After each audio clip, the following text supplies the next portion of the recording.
It's like at Starbucks, right? They have to write a message on your cup, but they have to do it. And so I said to someone a while ago, I said, "You don't have to write on my cup." And she said, "Yes, I do." And I said, "Then write die already." And she said, "I can't do that." I wanted gay people to fight for the right to marry, and then not a single one of us to do it. I thought that would have been remarkable, right? To say I spit on your marriage, And I just had my whole life ahead of me, and I didn't know, I knew what I hoped, it would be. I just wanted people to know my name. I wanted that so bad. I'm Rachel Martin, and this is Wildcard, the game where cards control the conversation. My guest this week is David Sedaris. I don't know where I was when I first heard David Sedaris reading his essays on the radio, but I do remember feeling like I was witnessing something revolutionary. He was snarky and hilarious, but also big-hearted. His newest collection of essays is called The Land and Its People, and I am so very glad to welcome David Sedaris to Wildcard. Hi. Hello. Thank you so much for having me. I'm objecting to the word snarky. You are? Yeah. I want you to pull that from your vocabulary and never use it again. That's a true statement. I stand by it. Really? There's some snark, David. No, I object. No. I object to the word snark. I object to it. Okay. Sometimes during Q&A, when I'm doing a show, someone will say, "I have a question about journaling." And I say, "I want you to write down." I give the date, and I say, "I want you to remember this. It's the last time you're going to use the word journal as a noun. As a verb." Okay? Yeah. And this is, I don't know. I just want you to reconsider snarky. The use of snark. Yeah, it's not a word. It is a word. Yeah, but it's not a good one. It doesn't apply to me. Okay, so the first round is about memories. Okay. First 3 cards. 1, 2, or 3? 2. 2. How similar are you to your siblings? How similar am I to my siblings? Very. Are you? All of us find the same things funny, and all of us tend to dislike the same thing. None of us use a word that would ever say, "That's awesome." None of us would ever. And if one of us said it, the others would be like, "Oh, what happened to you?" Well, you can't say awesome? You can't say snark or awesome? There's a long list of things you can't say. A physical list, and things go on the list all the time. Sometimes something new pops up, and it's on the list by in no time. Just a brand new word or phrase that popped up. There is a little bit in your book about the word perfect. Oh my goodness! You don't like the word perfect. Your siblings also don't like the word perfect. No. I said to a hotel clerk, and I didn't mean to be a jerk about it, but I said, "You've said perfect 7 times." They do it without thinking. Right. But they're told in a hotel that if they say, "Okay," that's not positive enough. Right. So they have to say perfect. And it's the corporatization of it. Like an example, you would say, "I'm going to check out early." They'll be like, "Perfect. It's perfect. Yeah. It's perfect. Perfect." Yeah, perfect. It's like at Starbucks, right? They have to write a message on your cup. And if someone felt like writing a message on your cup, that could be interesting, right? Okay. But they have to do it. And so I said to someone a while ago, I said, "You don't have to write on my cup." And she said, "Yes, I do." And I said, "Then write die already." And she said, "I can't do that." I said, "I have terminal cancer." I said, "It would be a blessing." She still wouldn't do it. But you know what I mean? Once it's like a corporate idea, It just takes all the fun out of it, and it's just dead to me. There's also a bit in your book, was it your brother who put, what was it? Like a sign on your back when you were walking through the airport? Asked me about being gay. Yes. He hugged me goodbye. My brother's such a practical joker. He hugged me goodbye, and I walked through I was getting into a car, in front of 6 of my neighbors in New York a couple weeks back, and my sister Amy yelled, "Hey, David, good luck with the operation. You're going to love having breasts." And then all during the ride, I thought, I wasn't ashamed that the driver thought, I wasn't embarrassed that the driver thought that I was transitioning. But I thought, what kind of breasts would I get? because I don't, never occurred to me. Right. Would I want large ones, or would I, There's so would I many say, you know what choices. I've got is, let's just shave the ones I have now. I mean, your family gatherings must be such a good time. And you are very lucky to share a sense of humor. I mean, you are. Like, a lot of Terribly families lucky. are I'm not. very aware of it too. Is that, I mean, you had a very contentious relationship with your dad. You love your mom. Was she funny? I mean, did it all stem from her? Did she I cultivate don't know that? where humor comes from, but I mean, my mother was very funny, but when there were 6 kids, at the end of the school day, you're trying to get a little attention, right? Yeah. And so you learn pretty quickly that if you tell a long, boring story, then someone's going to interrupt you or cut you off. So you just learn to edit and get a laugh. Yes. Oh my God, there's not enough editing in general. Okay. Next 3. 1, 2, or 3. 1. 1.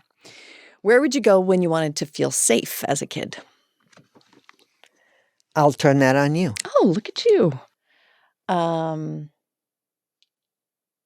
Well, 2 places. I mean, I don't know if I went on a regular basis, but I have memories of feeling safe in these places. Are you taking notes? Yeah. 1, I lived in a very religious household. And there was a real pressure to like accept Jesus as my Lord and Savior. And when I did this, I was in the pantry sitting on the flour plastic thing that held the flour.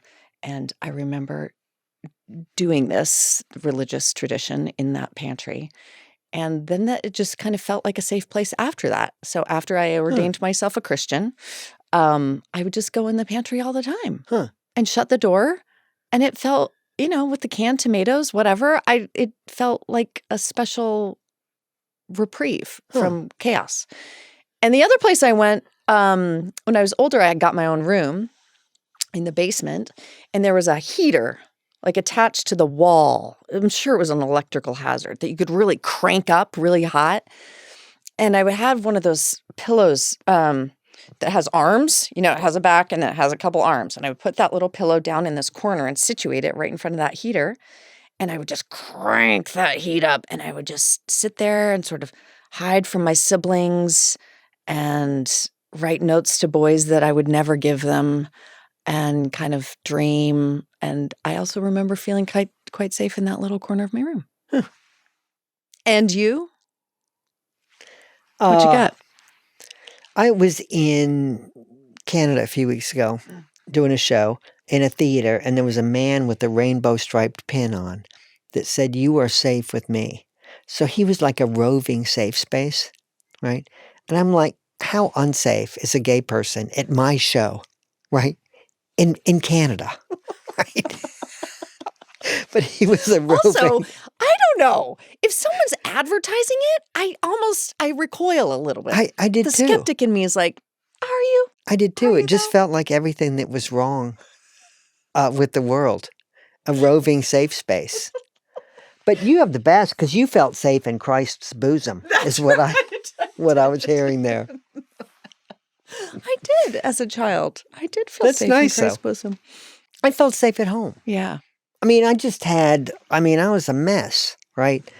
I would this with my eyes and this with my head. And so Wait, you had a tick? oh my God, I had like half a dozen of them. I was a mess. And, but at home, I mean, my father would be like, "Cut it out, stop it." But my mother and the others, I don't know why they didn't. Anyway, so I felt safe with them because they wouldn't give me any grief about it, or I could just be in my room and just do it to my. Wait, can I ask, did you have Tourette's? It's like, I don't know. There were 6 kids. You don't get taken to a doctor for anything. You don't. You know what I mean? Which actually I think is kind of a good way to do it. Right.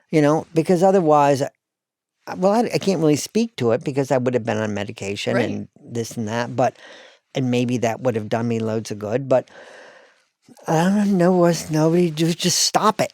Yeah. Yeah. And And it went away. And then later I wrote something about it, and I was contacted by someone who said like it was a form of juvenile Tourette's, you know, that you kind of grow out of. Right. I noticed when I started smoking that a lot of that went away. And then this doctor said, yeah, that makes sense too. But I mean, cigarettes. I don't great know medicine. though about, a woman came to me at a book signing last week. She went to a book signing with her she went to her 15-year-old son to the DMV to get his driver's license, right? Okay. And the woman at the desk said, no, ma'am, you are not coming in here with those protruding nipples. And she said, what? And she said, she had a bra on, but the woman at the DMV said, your nipples are protruding. You can't come in.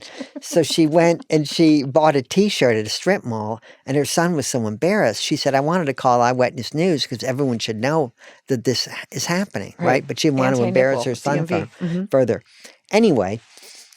Please tell me how this ties in. I said to her, if I were you, I would have said to the woman, I understand completely. Do you have a pair of scissors I could borrow? And I would just cut my nipples off, right? And then say, now can I come in? And then I said that on stage, and then someone came and said, your nipples are the only part of your body that regenerate. It's like a lizard's tail. And so I told the audience that the next night, and a doctor came and said, no, they don't. I was so naive to believe what somebody said to me. It's not true at all. I would have gone through the rest of my life believing that nipples regenerate. Yeah. I don't know how that ties into the safe space you went to when you were a child, but it's a damn good story, so we're just going to leave it there. Jesus' bosom. Oh, See? Jesus! That's why you're good. Okay. Last one in this round. 1, 2, or 3? 3. 3. What was your most intimidating move? Physical move? Yeah. Moving to New York City. When? What? Where are you? How old are you? I went to New York City I went to this Greek American summer camp 1 year. And so we flew to New York, and then I went to Greece from there. But I had a godfather who lived outside of New York, and he took my older sister and me into Manhattan, right, to show us what a hellhole it was. And I was like, I need to live in this hellhole. And then I got posters of the skyline, and then it was just about New York and when I moved to New York. But the thing is, I'd known people who moved to New York too soon, and then they just couldn't make it, and then they had to go home with their tail between their legs. Right. So the window opens, and you got to be ready and jump through the window when it opens. So I moved to Chicago first because I thought, well, that's a good halfway point, and that's a good place to city. build up. And in Chicago, my sister Amy, she followed me there, and then she started at Second City, and you could get a theater for next to nothing and put on a show. And my friends and I put on these silly shows, and I started reading out loud. And then the window opened, and I dove through it, and I had a job teaching at the Art Institute. That was the window. Someone offered you a teaching job? No, I had the teaching job. Oh, in Chicago you had the teaching job. And I didn't deserve it. I never went to graduate school.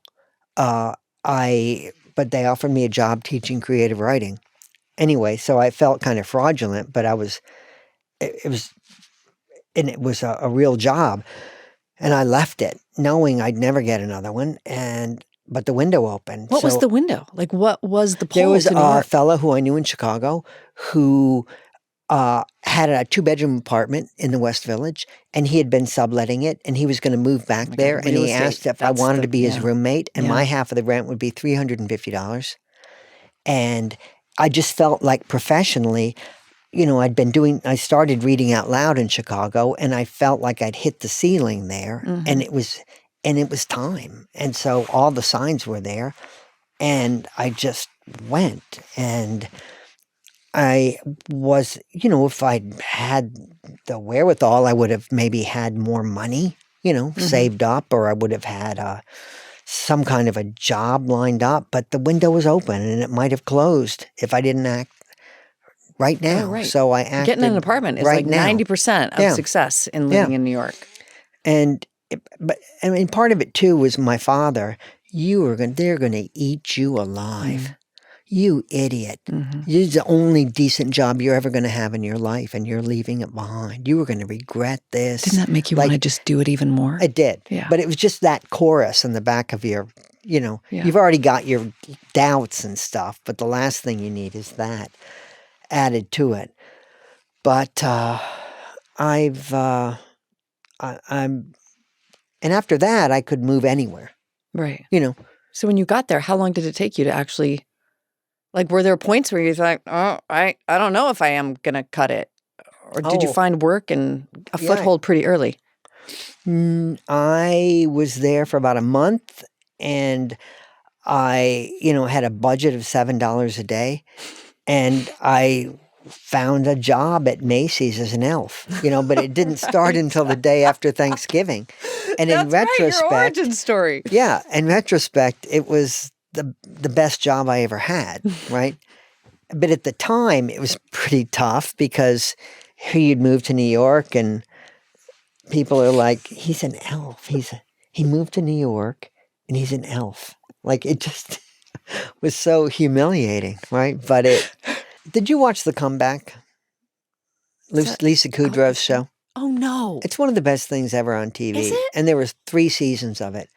And in one of the episodes, somebody said, I've just watched you being humiliated over and over. And she said, oh, no, it takes 2 people to be humiliated. Right. I never signed up for it. Yeah.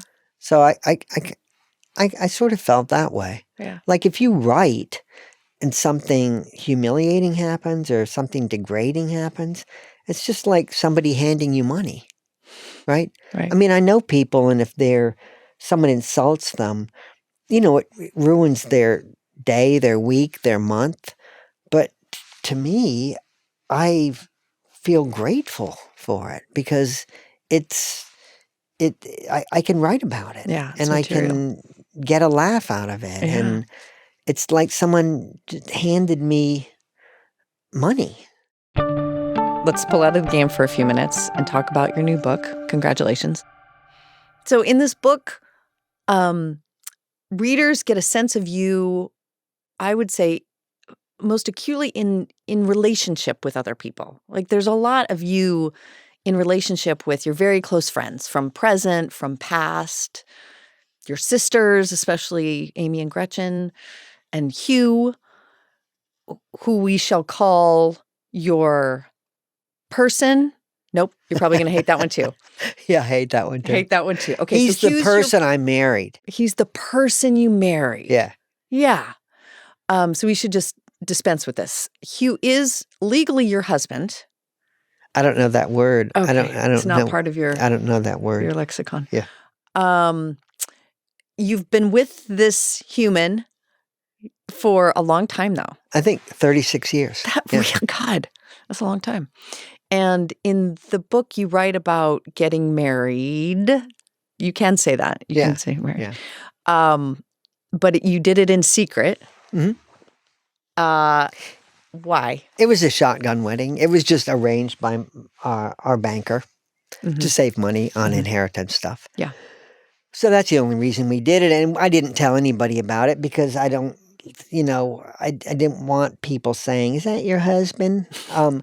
But then people just started assuming it. So people started saying it anyway, everybody, right? So I thought, well, I might as well make some money off of it. So I wrote about it. And Hugh's mother, when the story came out in the New Yorker, sent us a dozen roses. And I thought, what are those for? And then I realized, right. Oh, right. We're married. And then people started saying, congratulations. And I said, for what? And I thought, oh, right, we're married. Okay, so what's your issue? What's your issue with the word husband?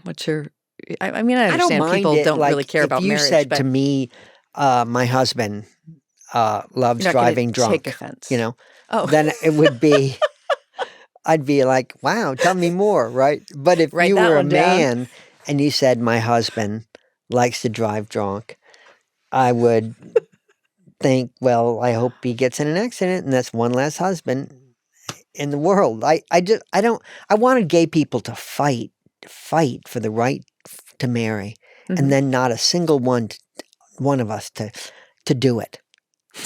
I thought that would have been remarkable. right? To say I spit on your marriage, Right. I want the availability Yeah. to do it. Yeah. And I also don't need it. Yeah. Uh-huh. And So it so feels I like just you're don't giving in. like, Uh-huh. like my husband. Well, I was on the phone with my husband this morning, and for some reason my Wait, voice. why are you falling into a southern I know it. accent? My voice always goes to that. My husband. Well, all I know is my husband loves me. Like that's the voice in my head when I hear the word husband. Mm-hmm. Okay. So, and Hugh, your person that you married's name is Hugh. Yeah. Is he agnostic? He doesn't care either way? Does he introduce No. you as his husband? No, God, he would never. No. No. That'd be That's a one of the silly thing to reasons do. we're together. Right. We agree about things like that. Yeah. He didn't tell anybody either. But the difference is that Hugh, I've never met anything like it, anyone like him, and that Hugh is incapable of lying. Hmm.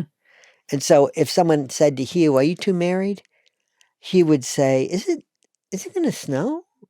Oh, Is it going to?" He could change the old subject, redirect. but he could not say, "Oh no, we're not married. We just live together." Mhm. And it's the easiest thing in the world for me to say that. Mhm. But it was a real struggle for him. So he doesn't have to lie. He doesn't have to evade anymore. Right. He's just. So you've been traveling for so much of your life. I mean, every time you write a book, you go on a tour. It seems like you don't have to do this. I know it helps to sell books, but it does seem like you're out in the world in front of audiences, reading and reading and reading and engaging with people for decades. Yeah, I don't like to be home for more than a few days. Really? Yeah.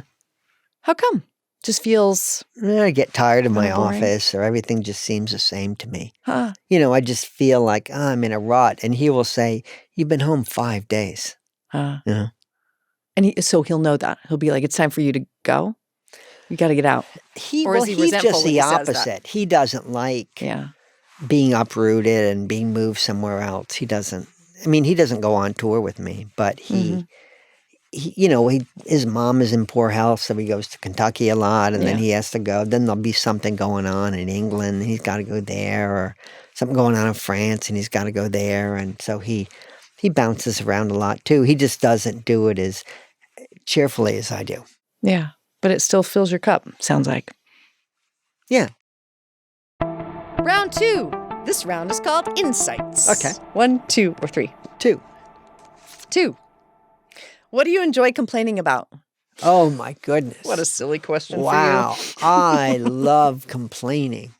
And I realized a while ago that, I thought, gosh, why do older people complain? And it's because we can remember an alternative to whatever you put in front of us, right? for you. So I remember a time when people didn't have cell phones. So therefore, they weren't watching TV on their phone without headphones on, Mm-hmm. right? Whereas a younger person grew up with that. So they don't remember anything. They don't remember it being any different. But like one of your opening chapters is you complaining about the fact that Hugh has to have some kind of surgery and can't cook for you. Yeah, well, that was a real complaint. He... Well, like physical, and when you get to be a certain age, the organ recital. When you get together with people and it's like, my back hurts, my kidneys hurt, you don't want to get into that either. That's no fun. So you avoid that. Especially, You avoid the health stuff. And a lot of times when I start complaining, I think, oh, I just sound old. Right. So I try not to complain about those things. Right. Make your complaints Right. make you seem young. Yeah. That's, I think, a good But I modus don't operandi. ever, whenever I complain about something, I think, okay, I'm going to go down to my hotel and I'm going to tell them, excuse me, you told me that my room was recently remodeled. I'd like to say I'm so grateful that the lights are just on a switch. It's not a master switch where all the lights come on, right? Or they have predetermined moods. Uh-huh. I'm gay. I can create my own mood. Thank you very much, right? I know what lights to turn on and what ones to leave off. So I thought, so I try to do that. You try to affirm the positive when you find I yourself try, wanting to if I'm complain. in a situation and I say, yesterday, my flight attendant, I said, can I get you something to drink? And I said, I'll have some coffee. And she said, do you have any made? She said, no, but I'll cook you some. And I thought, That is so nice. I'll cook you some coffee. Wait, what are you writing down right now? I forgot to write it in my notebook yesterday. I'll cook you some. That's how she said it. And when I got off, I said, you cook coffee good. Okay, next 3. 1, 2, or 3? 1. 1. What's an irrational fear you can't shake? How much fear do you have in your life? Do you have an irrational one? An irrational fear Mm. that I can't shake. Irrational. I think all of my fears are can pretty skip it. rational. I'll skip it. Yeah. I love that your fears are rational, though. Okay. Okay, I'll just let you pick from these 2. 1, 2. 2. 2. What's a sound that instantly puts you at ease? A leaf blower. No, I'm kidding. What's a sound that puts me at ease? It's an earnest The question. Archers. The Archers that is mean? a soap opera that's been playing on the BBC for, 70 years now? And it takes place in a small farming community. Uh-huh. And Hugh listens to the Archers.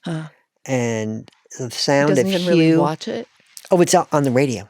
Oh, it's on the Yeah. radio. Oh my gosh, you guys are And so every episode is, old-timey. 15 minutes long? Yeah. And it takes place in this little farming community. And the sound of Hugh in the kitchen listening to the Archers makes me feel lucky whenever I hear it. Because there's no cursing on the Archers. Nobody ever... there aren't murders on the Archers. It's all pretty gentle Sounds lovely. stuff, right? Yeah. Like somebody will decide not to get their dog spayed, and that's like, oh my goodness, it's a big scandal. And it's right up Hugh's alley, like Hugh doesn't want to watch a movie that's violent. I do. To me, a gun makes a movie, right? Throw a gun in there. Let's liven things up. But it's very suited to his nature. And it just makes me feel lucky that that's a good time for him. Yeah. Is sitting, standing in the kitchen, and he'll happily spend 3 hours making dinner. He doesn't care, And so he's in there, and if we're in England, we have a fireplace in the kitchen, and he's got a fire going in there, and it just feels really, it's just exactly my idea of a home, Yeah. What a we lovely eat thing. dinner with candles on the table, and we eat at the table like we've never, the only time we're allowed to eat in front of the TV is when the Academy Awards are on. And we've never eaten over the sink, and we've never, I don't know, it's always an event. It always feels like an event. He's not a snob cook. Like he doesn't put foam on things, but he's the best cook most people I know. Wow. And lucky you. Yeah, I'm very lucky that way. And him listening to the Archers means that he's making dinner, and again, means that I'm lucky. It means that I have a home that he keeps. I don't mean that he's a homemaker, but he is. Yeah. He like at Christmas, we always have big stacks of gifts. He makes cookies every year. He decorates the tree. At Thanksgiving, it's all of those things. He does them, and he puts his back into it. And I know it's so easy for people, and they say, well, no, you get a Christmas tree, then you got to take it down. Oh my God, and, no, it is all that not stuff. easy as a person who does that in my family. It's not. No. It takes a lot of effort to make And he things puts a lot of meaningful. effort Yeah. into us having a home, or Yeah. 7 homes,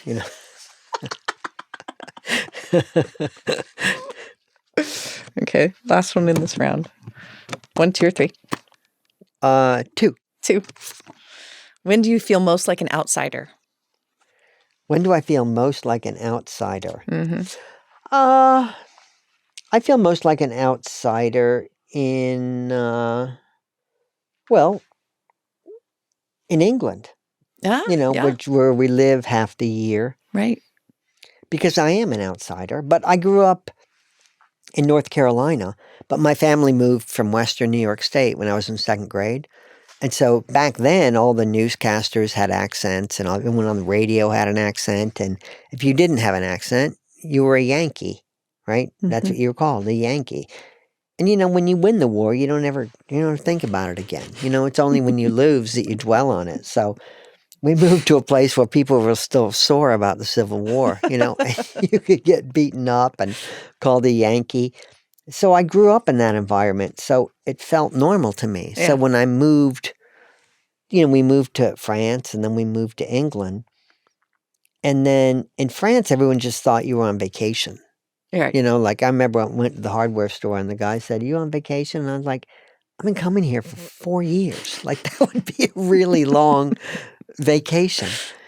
And in England, it's not that you're on vacation so much. And so you're really, but you're an There's not a language outsider. barrier. But No, but there's a thought barrier. Mm. The thinking in the UK, the way they think is so fundamentally different from the way that we think. And say more. You I gotta put really another think sentence on that there are, it's a culture of envy that we didn't, I'm seeing here post-pandemic, but I didn't really notice it before the pandemic. I didn't notice how, I've said this a trillion times, that, and I heard someone else say it, and I don't remember who, but in America, if your next door neighbor has a Rolls Royce, you want one too. Right. And in England, if your next door neighbor has a Rolls Royce, you want him to die in a fiery accident. And so That seems harsh. yeah, but it's a really fundamentally different way of thinking, right? And it suggests that you can't better yourself. Whereas actually your chances of improving your social situation are better in England than they are in America. But British people don't believe it. And Americans do believe it. Delusionally do. Yeah. But delusionally do, but not. I feel like the pandemic changed a lot of that. And then you started seeing more just sort of people feeling stuck and people feeling like it's not fair, because it used to be, if you work, you can have what that person has. But Right. now I feel people thinking like, well, no, I am working and I'm not getting that. It's something, it's more than that, It's the system. Yeah. There's something structural. And so I feel that changing in America, and it really had a lot to do with America being a beautiful place, was optimism. Yeah.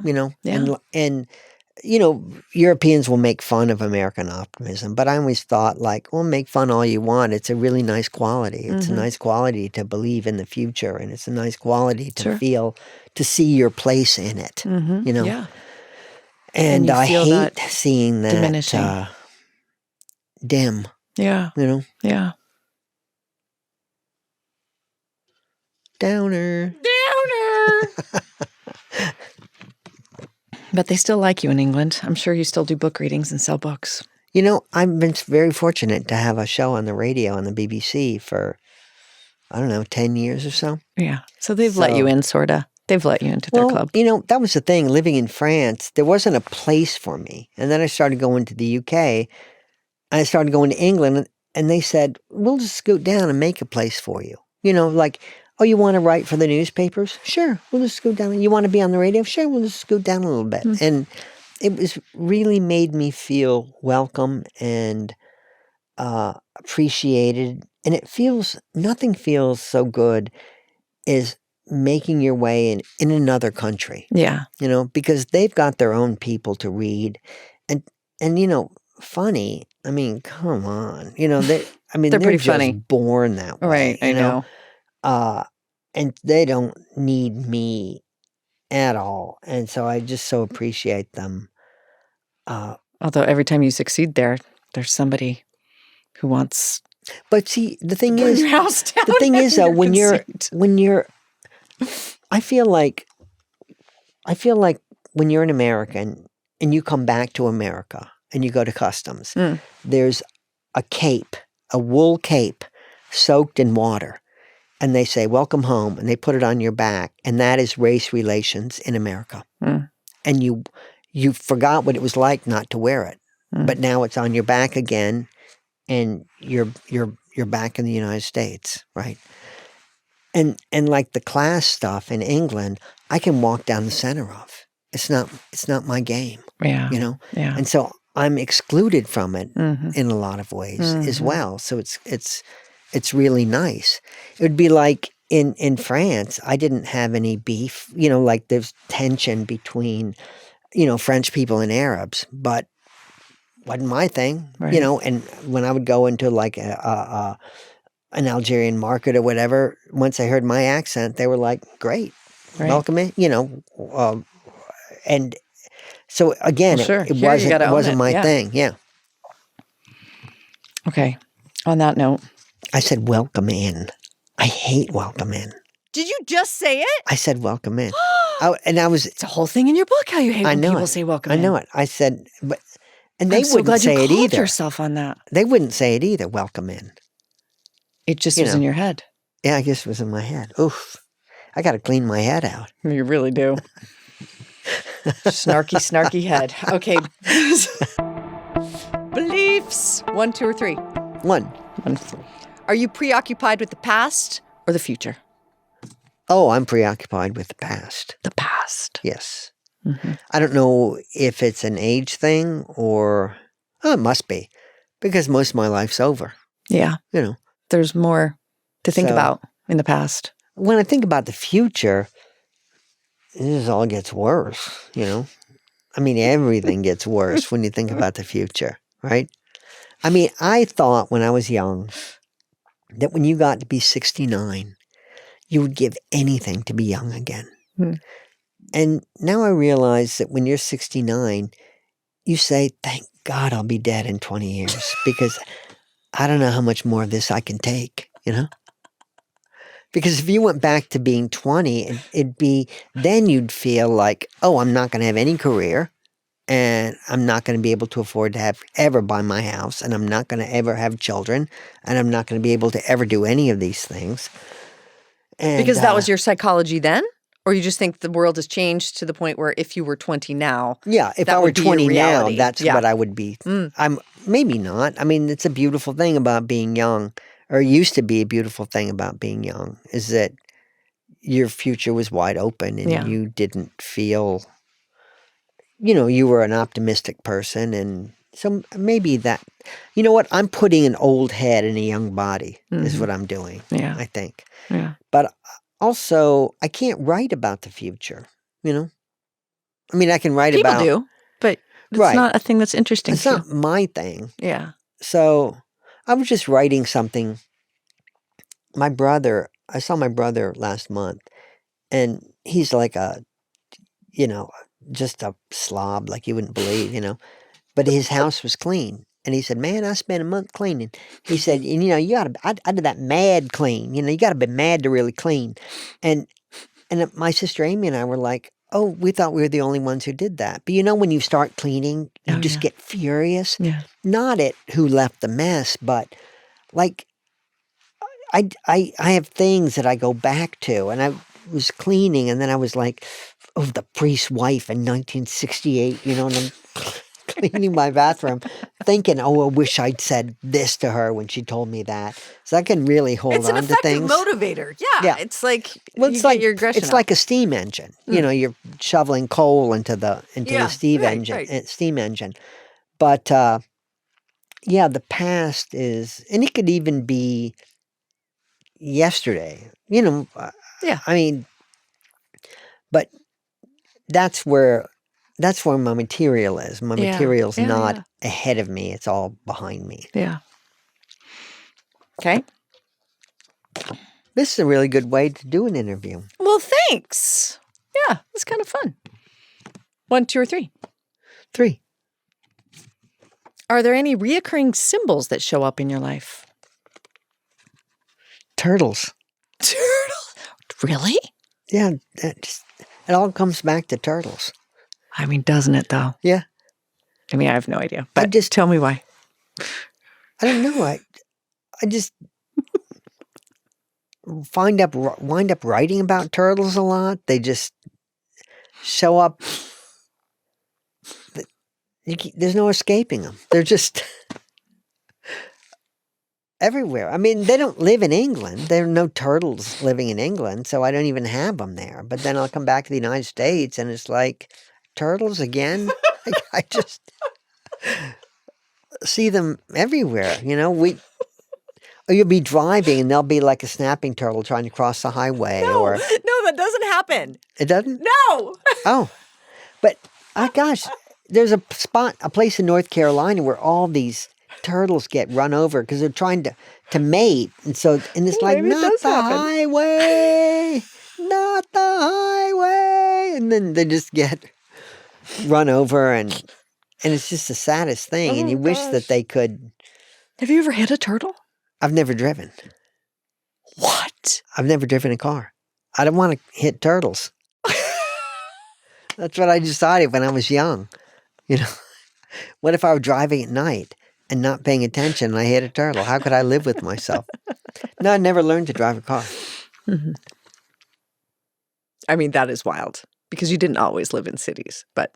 No, but you know what? If I didn't learn to drive a car, I wouldn't be sitting here. Because other people my age were out going wherever they wanted to in a car. And I was like at home, and I thought, well, how do I entertain myself at home? So I started off doing artwork, and then I started writing. But if I had the world at my fingers, like when you were 16, you just had no desire, or whenever you could get your license? Driver's ed, but then I hit a mailbox. And I thought, what if that had been a turtle? How would I live with myself? And I never drove again. That's not true. Well, Hugh, okay, maybe 10 years ago, Hugh and I were in New Zealand, and Hugh said, you drive.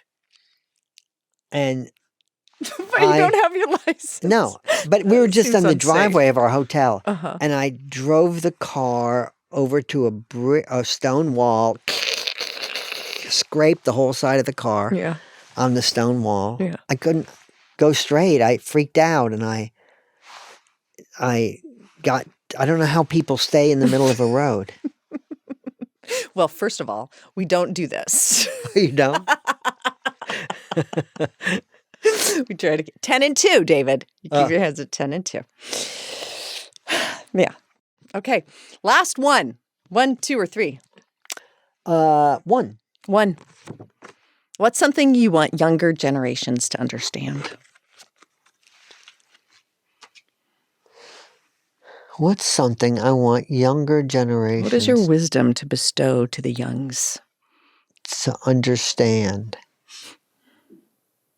Or share with them? One thing you don't have when you're young, that you get when you're old, is that I can look at somebody now and I can see what they looked like when they were young. And I can recognize that they had a youth. And I can see somebody like this woman had defecated in her pants on the plane, and she's coming up the aisle, and they're taking her off the plane. And I saw her when she was 20, and she was so beautiful. And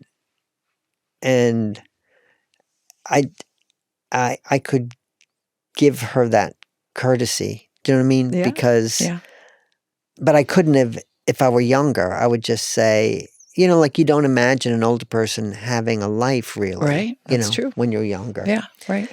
And I think it's just something that comes with age. And I don't know that you even could do that when you're young. And maybe that's part of what,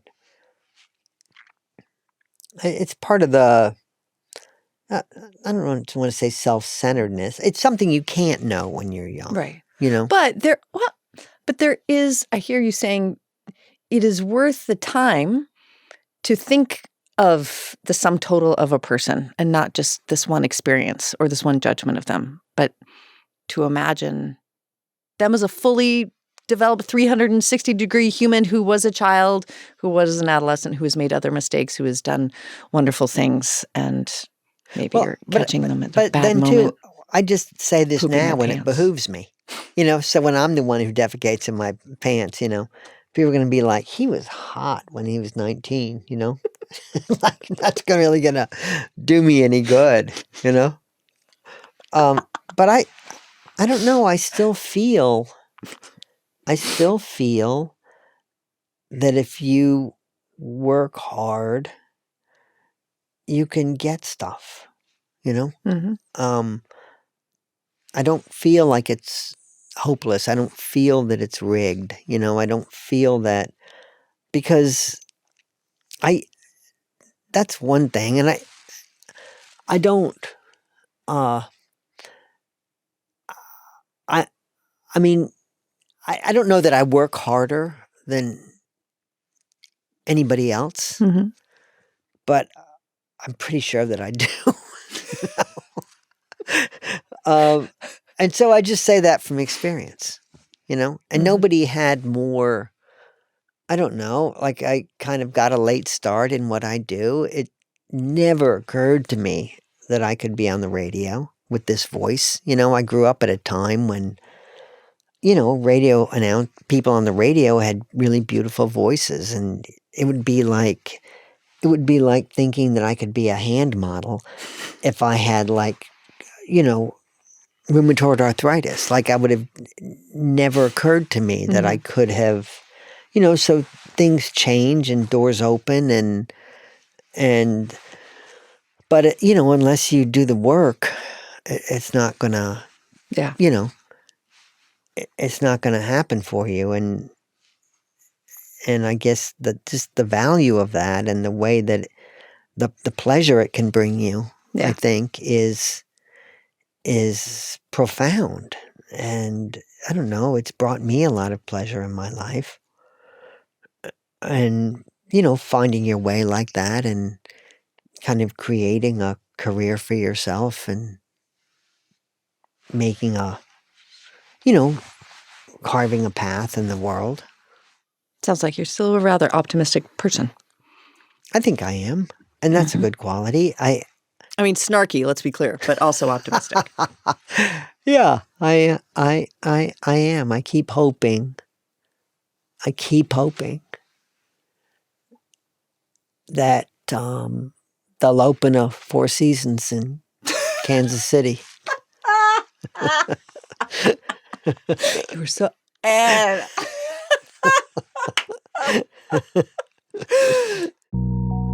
David Sedaris, we end the show the same way every time, with a trip in our memory time machine. In the time machine, you revisit one moment from your past. It is not a moment you want to change anything about, but it is a moment you'd like to linger in a little longer.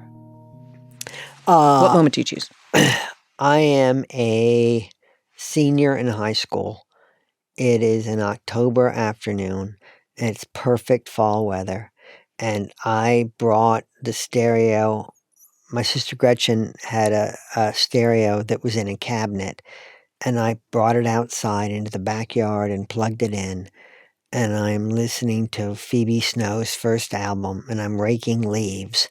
And it is the happiest I've ever been in my life.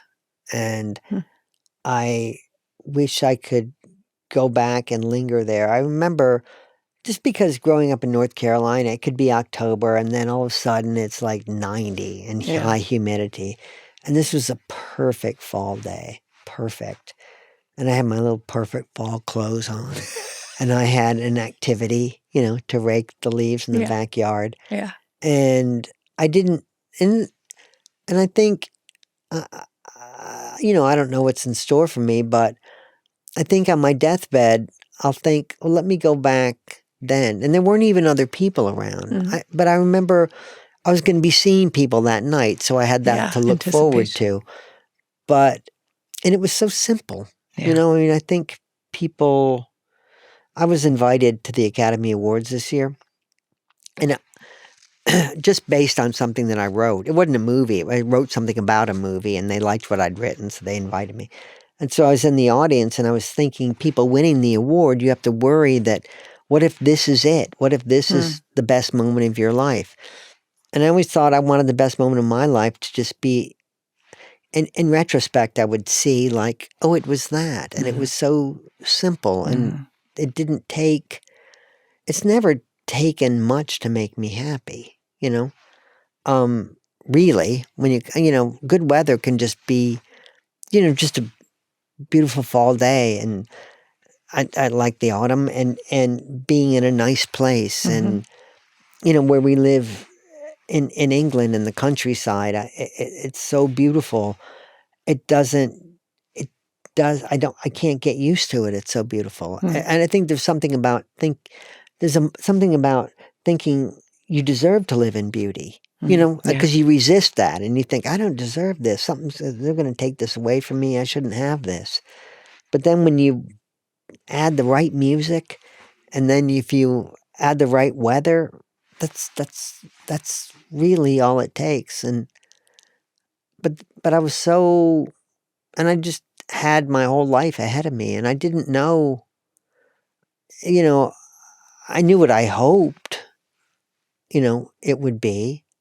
I just wanted people to know my name. I wanted that so bad.